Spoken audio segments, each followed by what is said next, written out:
આ રામાયણ છે. રામાયણ તમે જો ઘણા બધા એમ કે લંકા હનુમાનજી હળગાવી. હું એમ કહું હનુમાનજી હળગાવી જ નથી. લ્યો બોલો, લંકા વાળાએ જ હળગાવી છે. હનુમાનજી હળગાવી? દિવાળી કોને મૂકી હતી? તા ઓલો બચવા હાટું માણા ભાગા ભાગ આપણને કોઈ હળગાવે ભાગા ભાગ ન કરવી. ગોદડા એમને જ વીટાડ્યા હતા, તેલ એમને રેડ્યું હતું, દિવાળી એમને મૂકી હતી. હનુમાનજી તો બચવા હાટું ભાગ્યા. હવે ગોદડા હળગતા વેરાણા લંકા હળગી, એમાં હનુમાનનો વાંક શું? હનુમાનજી લંકા હળગાવી? હનુમાનજી હળગાવી જ નથી. અને આખી દુનિયાને ખબર છે પાકું કોઈ કરતું જ નથી. બીજી વાત તમને કરું કે સીતાજી જનક મહારાજની દીકરી મિથિલા નરેશ હવે શિવ ધનુષનો ઘોડો ઘોડો કરીને ફરતા હતા. અને પછી જનક મહારાજ જોઈ ગયા કે હવે આ શિવ ધનુષ ને મારી દીકરી જો ઘોડો ઘોડો કરીને ફરતી હોય તો આના મૂર્તિયા હાટું શું? આના માટે મૂર્તિઓ મારે કેવું ગોતું? એટલે પછી સંયમવર રચવાનું નક્કી કર્યું કે આ ધનુષને જે ભાંગે એને મારી દીકરી વરમાળા પહેરાવે. હવે ઈ સંયમવર રચ્યો ને એમાં કે રાવણ હતો એવું કહે છે. સાચું ખોટું મારો રામ જાણે હો. ઈ રાવણ થી કે ચોખા જેટલું ધનુષ હેલ્યું નહોતું. હવે એનેથી ચોખા જેટલું ધનુષ નું હેલ્યું તો વનમાંથી સીતાજીને આખે આખા ઉપાડી ગયો. આનું શું કારણ? આખે આખા સીતાજી ઉપડે. સીતાજી ઘોડો ઘોડો કરીને ફરતા હતા. ઈવડું ધનુષ રાવણ હલાવી ન હોય. અને વનમાંથી જેથી લક્ષ્મણ રેખા ઓળંગી ગયા અને સીતાજી આખે આખા ઉપાડી ગયો. આપણને માયનામાં આવે. પણ આમાં એક વાત પડી છે.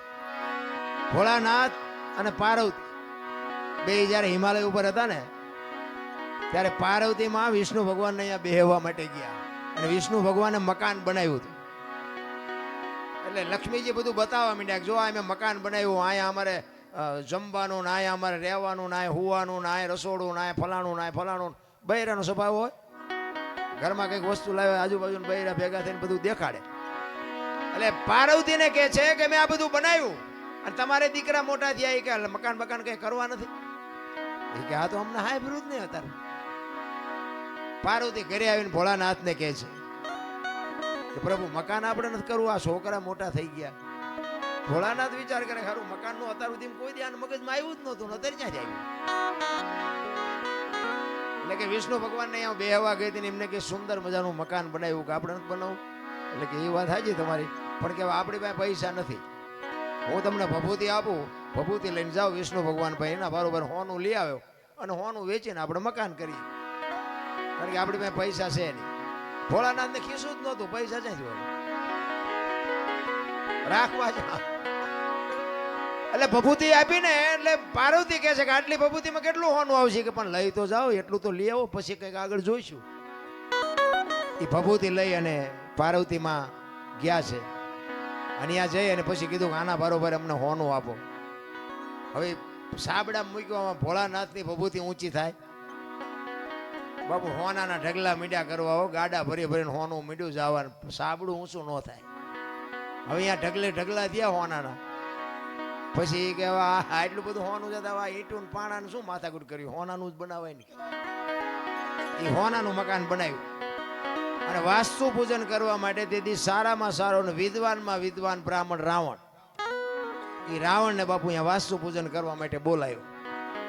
એ વાસ્તુ પૂજન કર્યું ને પછી ભોળાનાથને તો ખબર, એ તો બાપુ ત્રિલોકનો નાથ, એને ન ખબર હોય.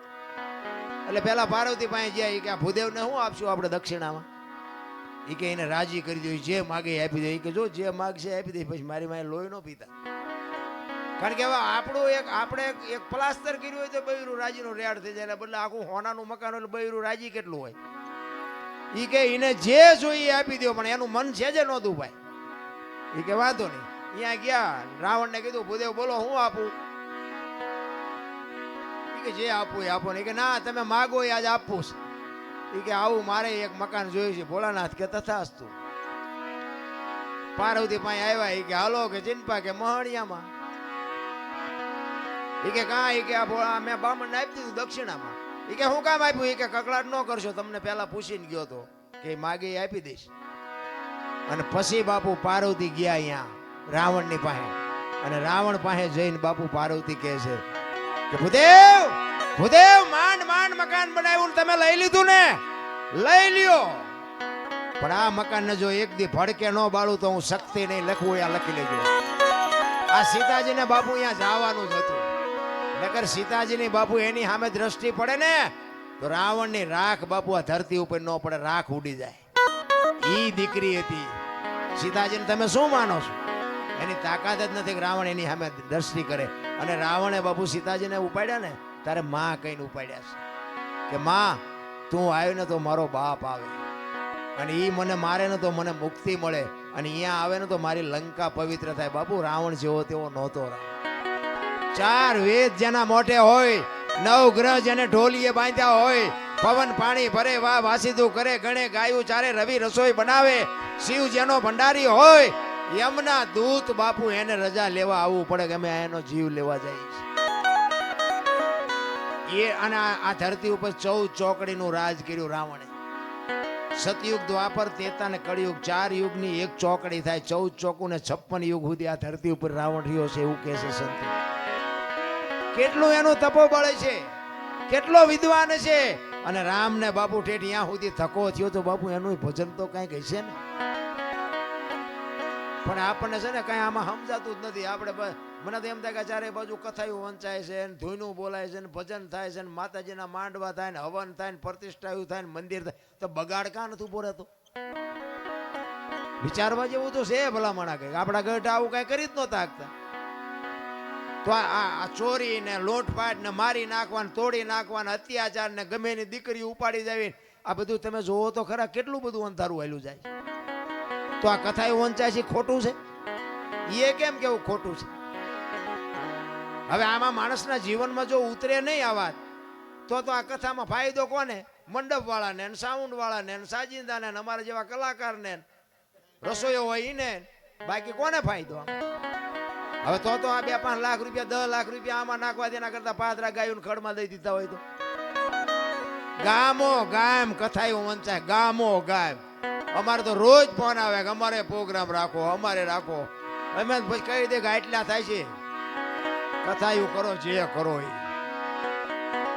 અરે બધું ડીંગો ડીંગ હાલે ભલામણા. મને એમ થાય કે આ ખોટું છે હું નથી કહેતો, પણ બગાડ અટકવો જોવે બાપુ. જો આ સત્ય હોય અને કાં ઓલા કહે ને કે કાં તો ઓલામાં ફેર ને કાં તો ઓલામાં ફેર, સત્ય હોય તો આ બાપુ દુનિયામાં કંઈક. હું એમ કહું છું કે 5000 50,000 માણા ભેગું થાય તેમાં 10 તો સુધરવા જોવે કે નહીં.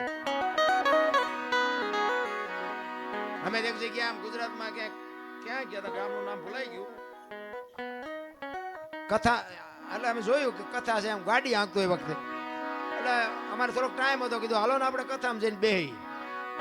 હવે એમ અહીંયા બેઠા ને કથા ચાલુ હતી ને એમાં 2 જણા બાજ્યા. બોલો, હવે કથા ચાલુ હોય એ વખતે જો બાજે માણા તો એમાં બહાર તો કઈ મગજમાં ઉતરે જ છે. એમાં એકને દવાખાને લઈ જવો પડે. બોલો, હવે આમાં પતિ જો હોય તો કથાના માંડવાનું શું થાય ને ઓલા વક્તાનું સાજિંદાનું શું થાય? અરે બાપુ કઈક ઊંધું રંધાય છે, મને એવું લાગે. સાચું ખોટું તો મારો નામ જાણે. ખોટું છે એવું આપણે નથી કહેતા. રામ કથા ખોટી નથી, ભાગવત કથા ખોટી નથી, પણ આ અટકતું નથી. એટલે મને એમ થાય કે આનો કંઈક પાવર ઘટી ગયો ગમે એ થયું. બાકી તો રામાયણ છે તો રામાયણ છે ભલામણા. એક હું તો એમ કહું છું, ઘરમાં એક રામાયણ નાનું મોટું પુસ્તક હોય ને, જિંદગીમાં કોઈ દી બાપુ મોળો પ્રસંગ ન આવે કરી. રામાયણ એવો ગ્રંથ છે. તુલસીદાસ મહારાજે રામાયણમાં એક સાખી લખી કે સુનહું ભરત ભાવી પ્રબળ, જીવન મરણ જસ અપજસ, નફો નુકસાના વિધિના વિધાન. જીવન મરણ જસ અપજસ નફો અને નુકસાન, 6 વસ્તુ બાપુ હજી આજની તારીખમાં કોઈને ખબર નથી. આપણે આ દુનિયામાં આવ્યા કેવી રીતે કોઈને ખબર હોય મને કયો, અને જવાનું છે કેવી રીતે એ કોઈને ખબર હોય કયો. જીવન મરણ ની ખબર નથી. તો આની જ વાત કરો ને, અમે અહીંયા આવ્યા છે, અમને જ મળે કબજ મળે એ અમને ખબર છે. 5 જણા સારું કે 5 જણા એમ કે બોલે વારો જ ન આવવા દીધો બીજાનો. જ મળવાનો છે કબજા મળવાનો એ કોઈને ખબર નથી. જીવન મરણ જસ અપજસ નફો અને નુકસાન. ગમે એ માણસ ધંધો કરે ને બધા નફા હાટું જ કરે છે, કોઈ નુકસાન હાટું નથી કરતું, પણ બધા નફો થતો જ નથી. આ 6 વસ્તુ કોઈના હાથમાં નથી. આ વશિષ્ઠ મહારાજે ભરતને કીધેલી. ક્યારે? રામચંદ્ર પરમાત્મા વનમાં ગયા ને ભરત મોસાળમાંથી આવ્યો ને એટલે ભરત રોવે છે. એટલે એ વખતે વશિષ્ઠ મહારાજ કહે છે, ભરત સુનહુ ભરત ભાવિ પ્રબળ જીવન મરણ જસ અપજસ નફો અને નુકસાન આ વિધિના વિધાન છે. હું વશિષ્ઠ જેવો મહારાજ હાજે મેં નક્કી કર્યું હતું કે હવારે રામને ગાદી ઉપર બેહાડવાના અને 12 કલાકની એક રાત જઈને તો આખું ચકડું ફરી ગયું. હું કાંઈ ન કરી શક્યો. આ વિધિના વિધાન છે. અને આવડી આજ સાખી તુલસીદાસે રામાયણમાં લખી અને એમાં ને એમાં એનું વર્ણન કર્યું કે આમાં જીવન કોને મળ્યું, મરણ કોને મળ્યું, જહ કોને મળ્યું, અબજ કોને મળ્યો, નફો કોને થયો, નુકસાન કોને થયું. રામાયણમાં ઈ કે નુકસાન કોને થયું અને નફો કોને થયો.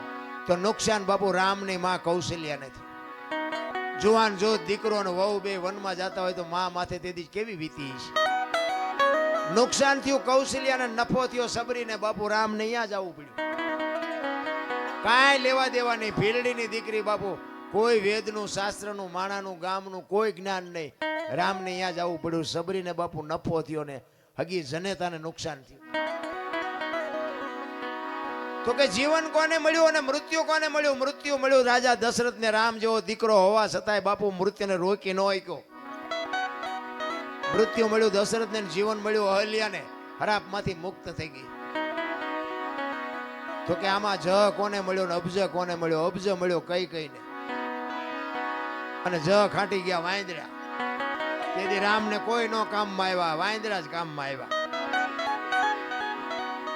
આખી અયોધ્યાને ખબર હતી. ક્યારે લક્ષ્મણ મૂર્છિત થઈ ગયો ને હનુમાનજી મહારાજ જયારે સંજીવની લેવા ગયા અને લઈને આવતા હતા ને ભરત જોઈ ગયો. એ કે રાક્ષસ કોક પર્વત લઈને જાય છે, મારા ભાઈની વનમાં છે, અહીંયા નાખશે ને તો કંઈક નુકસાન કરશે, એટલે આને પાડું હેઠો.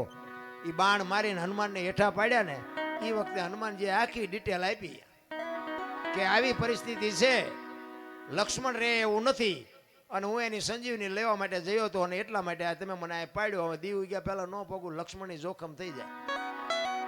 આખી અયોધ્યાની વસ્તીને જાણ થઈ કે લક્ષ્મણની આ પરિસ્થિતિ છે, પણ જ્યાં નહીં કોઈ. ભરતે કીધું કે બાણ ઉપર બેસી જાઓ, હાલો હું તમને મોકલી દઉં. હનુમાનજીને કઈક પાવર હતો તો આ ભરતજીએ ઉતાર્યો. કારણ કે બાપુ વસ્તુ છે ને કઈક છે. રામાયણ છે તમને મને આ એક રસ્તો બતાવવા માટેનો ગ્રંથ. સીતાજી લક્ષ્મણ રેખા ઓળંગી ગયા અને હરણ થયું. મેં કીધું એમ સીતાજીનો બાપુ કોઈ એની માથે દ્રષ્ટિ ન કરી શકે, પણ આપણને આ માર્ગ બતાવ્યો છે કે જે બાપુ લક્ષ્મણ રેખા ઓળંગી જાય ને એનું આ દુનિયામાં હરણ જ થાય. લખવું હોય તો લખી લેજો. પછી બાપને હોય ને દીકરાને હોય ને માને હોય ને વહુને હોય ને દીકરીને હોય, મર્યાદા કોઈ મૂકી દે એટલે બાપુ હરણ જ થાય. રાવણ મરી ગયા હું માનતા નહીં. ગામો ગાયમ છે રાવણ, પણ જે મર્યાદા મૂકી દે એટલે આ દુનિયામાં હરણ જ થાય. બાકી વાતમાં કાંઈ છે. એક સબરીનો પ્રસંગ કહી પછી મારી વાણીને વિરામ. સબરી બાપુ હમણાં મેં ગુરુની શિષ્યની વાત કરી ને, મૂળદાસને હજી સાંભળવાના છે. મૂળદાસ બાપુની વાત લઈ લો હાલો ને, પછી સબરીને વાહે રાખો. મારે જોકે જ્યાં જઉં છું ને ત્યાં મને 2-3 વખત બેહારી અને કાઢ લે શીખ. મારી પાસે શું કાઢવું? બધા સાંભળેલો જ છે મને, આમાં કઈ નવું તો કઈ છે નહીં. એટલે એ તો મને ખબર છે, નહીં બોલીએ કુતી કોઈ નહીં બોલાવે એ ખબર છે. પણ આ દેહ ને એક દી બાપુ દુનિયા દિવાળી જ મૂકવાની છે. બાકી એક દેહ થી જો 5 આત્માને આનંદ આવતો હોય તો એમાં લડી લેવાય, એમાં કઈ સવાલ જ નથી. મારે લાગે હું એવો કોઈ મોટો કલાકાર નથી, પણ એવી ગુરુ મહારાજની, મારા માતા પિતાની, કંઈક તમારા ભાઈબંધ દોસ્તારોની કૃપાથી આ મારો દીકરો રહ્યો પૂછો. આના નંબર જ મેં આને આપ્યા. તારા નંબરથી વાત કરજે ને મને કોઈ બપોર હુવાય નહીં દે. દરરોજ 10-15-20 ફોન આવે. અમારે પ્રોગ્રામ કરો, તમે કયો એ પૈસા ના આવો ના આવો. કહેવાનો મતલબ કે કાંઈક ગુરુ મહારાજની કૃપાથી મળ્યું છે એટલે બોલાવે.